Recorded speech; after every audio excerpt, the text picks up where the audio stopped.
Hey guys, welcome back to my channel. So I've kind of noticed in my 5 or 6 years living in Korea that a lot of people are like, you can learn Korean if you have a Korean boyfriend.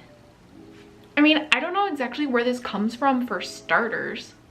Like, I think that often people buy into this belief that if you're with someone and they speak the language that you're trying to learn, that you're somehow gonna just learn the language magically through osmosis.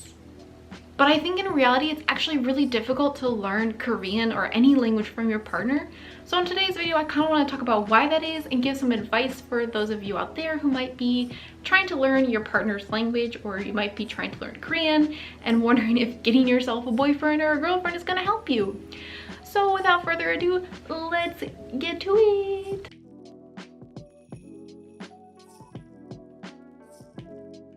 Most native speakers don't know anything about their native language. Often I find people go to native speakers expecting some sort of explanation about like why things are the way they are, and the native speaker is always like, I don't know, that just sounds wrong. I don't know why, but it just sounds right. And if you're a learner, this really is of no value to you. There's no way to learn or improve, because if you knew how something felt already, you wouldn't be asking these questions. Also, native speakers have no concept what is easy or difficult in their language. So you could go to them and be like learning something really basic, and then they correct what you're saying into something way more difficult and maybe above your level. So just to even understand what they've given you as feedback, your level is here and this is their feedback, and you're like, but I don't know all of this.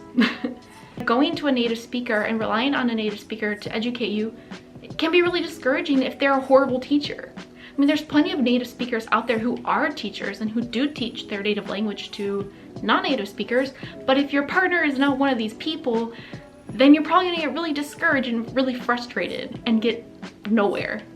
So basically, finding a teacher is probably more effective than relying on your partner. And even just finding a teacher who is a native speaker is going to be a lot more beneficial than relying on your partner who may not have any understanding of how to teach their language to you. Another important thing about relationships is that at the end of the day, the most important thing in your relationship is communication. When you're involved with someone romantically, you're more focused on getting to know them as a person and who they are. So you're going to be talking with them, getting an idea of who they are, what they're interested in, getting to know them on a very deep and personal level. And at the end of the day, communication is so important, and actually misunderstandings are like the #1 cause of conflicts in relationships.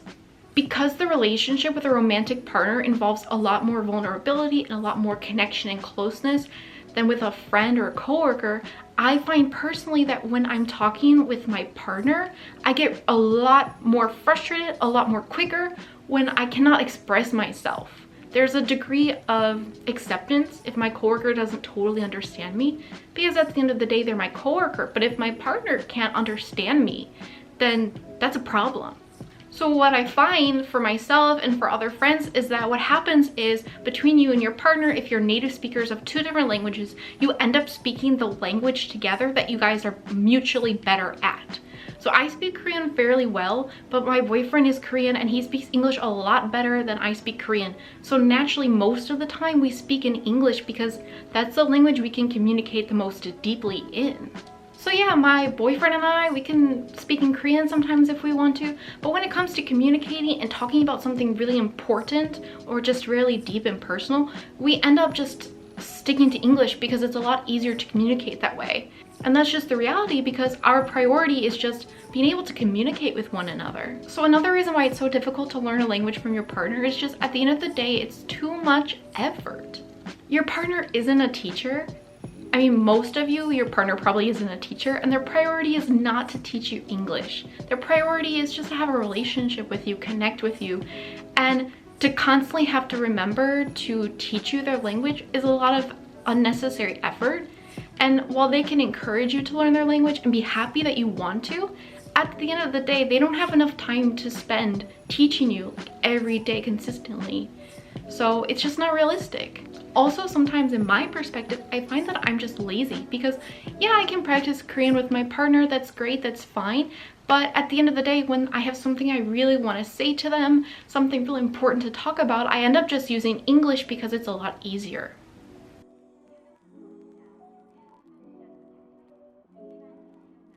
So what I really recommend is looking outside of your relationship in order to improve your language independently of your partner.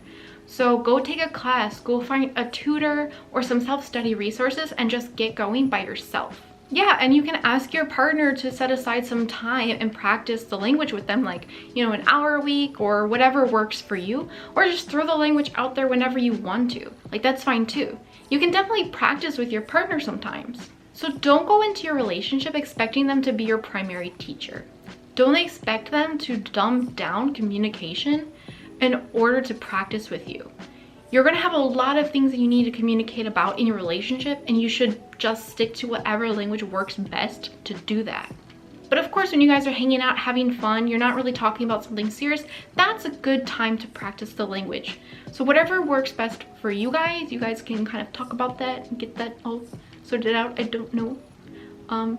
Yeah. But basically, my point is, don't rely on them to teach you. Yeah, go to them to encourage you to practice, you know, all of that good stuff.